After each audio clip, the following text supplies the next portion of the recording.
నా వృత్తి గత 50 ఏళ్ళుగా సినిమాలు తీయడం. నేను ఆ వృత్తిని నమ్ముకుని ఉన్నాను. ఇది మధ్యలో ఉన్న చిన్న అవకాశం లాంటిది ఏదో వచ్చింది. ఇది నాకు సరిపోదు అని అనుకుని నేను బయటకు వచ్చేసాను. 1వ తారీఖు నుంచి మేము థియేటర్లు మూసేస్తాం అన్న దీని మీద ఆంధ్రప్రదేశ్ మన సినిమాటోగ్రఫీ మినిస్టర్ గారు రియాక్ట్ అయిన విధం చాలా సమంజసమైందని నేను ఫీల్ అవుతున్నాను. ఎందువల్లంటే నాకు కూడా మీరు ఆన్ రికార్డ్ చెప్తున్నాను, ఈ థియేటర్లకు సంబంధించిన ఏ మీటింగ్లోనూ నేను వెళ్ళలేదు. నేను కావాలని వెళ్ళలేదు, నాకు ఇష్టం లేదు. ఈ థియేటర్కి సంబంధించి 3 మీటింగులు జరిగినాయి. 3 మీటింగ్లకి నేను వెళ్ళలేదు. వెళ్ళకపోగా మా గీతా ఫిల్మ్ డిస్ట్రిబ్యూటర్స్ని కానీ అదర్ అసోసియేటెడ్ ప్రొడ్యూసర్స్ కానీ ఎవరిని వెళ్ళొద్దు అని చెప్పాను. కారణం ఏంటంటే థియేటర్స్ నిజంగానే స్టాండ్ అలోన్ థియేటర్స్కి చాలా కష్టాలు ఉన్నాయి.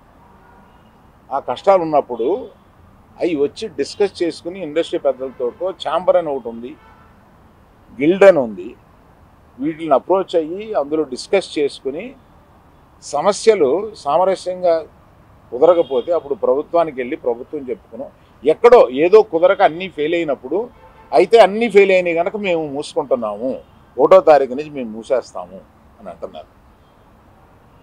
మూసేయడానికి ఏకపక్షంగా మీరు తీసుకునే ఈ నిర్ణయానికి నేను వెళ్ళి అక్కడ కూర్చుని మాట్లాడను అని నాకు చిరాకు కలిగి నేను వెళ్ళా. ఇది మీరు ఏమన్నా ఆ సమస్యని డిస్కస్ చేసిన తర్వాత ఒక సామరస్యమైన ఒక కంక్లూషన్ రాకపోతే చేయాల్సింది మేము మూసేస్తున్నాము. ఏమంటే పవన్ కళ్యాణ్ సినిమా రిలీజ్గా రాబోతుండగా మేము సినిమాలు మూస్తాము అనేది దుస్సాహసం చేయకూడదు. ఆ దుస్సాహసానికి మీరు ముందడుగు వేయకూడదు. అది పెద్దలు కానివ్వండి చిన్నలు కానివ్వండి చెప్తున్నాను.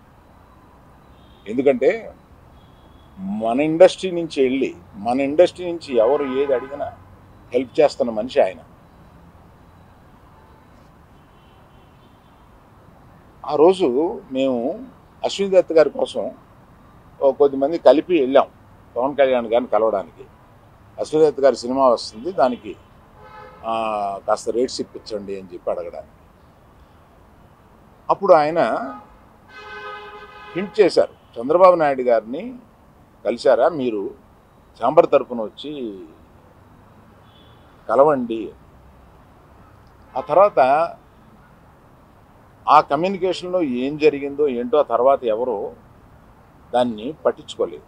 నేను ఒకళ్ళిద్దరితోటి ప్రస్తావిస్తే చంద్రబాబు నాయుడు గారు మాకు తెలిసిన ఆయనే కదా, పవన్ కళ్యాణ్ గారు మాకు తెలిసిన ఆయనే కదా, మేము వెళ్ళి పని చేయించుకుంటున్నాం అన్నారే తప్ప ఛాంబర్ వారు కానీ ఏ సంస్థ కానీ వెళ్ళి అఫీషియల్గా మనం అందరం వెళ్ళి కలిసి కష్టం వచ్చినప్పుడు కలవడం వేరే. కష్టం వచ్చినప్పుడు ఇప్పుడు మనం అసలు ప్రభుత్వం వచ్చిన తర్వాత వెళ్ళి మనం కలవాలి కదా, కలవలేదు. పవన్ కళ్యాణ్ గారు హింట్ చేసినా కూడా అది జరగలేదు. నిన్న ఎవరో మాట్లాడుతూ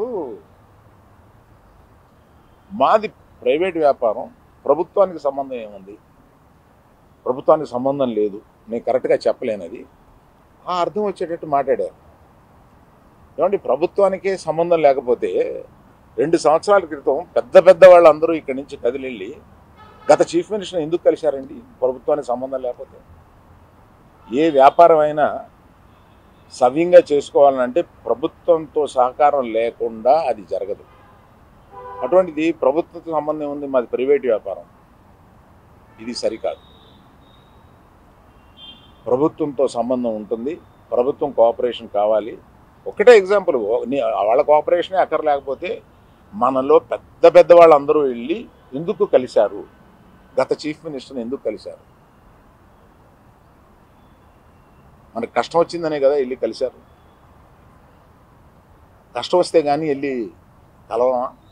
ఒక ఫార్మాలిటీ లేదా? అందువల్ల మినిస్ట్రీ నుంచి వచ్చింది నేను చదివాను, అది చాలా సమర్థనీయంగా ఉంది. ప్రశ్నలు కరెక్ట్గా ఉన్నాయి. నిజంగానే సమస్యలు ఉన్నాయండి. స్టాండ్ అలోన్ థియేటర్స్కి సమస్యలు 100% ఉన్నాయి. ఇవాళ వాళ్ళ మనుగడ కూడా కొంత కష్టం అవుతుంది. ఆ మనుగడ కష్టమైనప్పుడు వాళ్ళందరూ ఏకమై వచ్చి ఏం చేయాలా అని ఒక నిర్దిష్టమైన దీంతో కాకుండా ఇట్లాగా మేము మూసుకుంటున్నాము థియేటర్లో, ఇప్పుడు మీరు మాతో సంభాషణకి రండి, అది నాకు నచ్చక నేను వెళ్ళలేదు, అందరికీ వెళ్ళొద్దు అని చెప్పాను. మీరు దయచేసి, నేను మీకు కొన్ని ప్రశ్నలు ఉంటాయి, మీరు ప్రశ్నలు అడగవచ్చు. కేవలం మనం ఈ సమస్య వాళ్ళ మాట్లాడుకున్న దానికి పరిమితం చేయకపోతే జనరల్గా ఏమవుతుందంటే మీరు ఏదో అడుగుతారు, నేను ఏదో చెప్తాను, అది హెడ్డింగ్లోకి వెళ్ళిపోతుంది. అలా కాకుండా ఇవాళ హెడ్డింగ్ 1500 థియేటర్లు ఉంటే నా దగ్గర 15 మాత్రమే ఉన్నాయి, ఆ నలుగురిలో నేను లేను.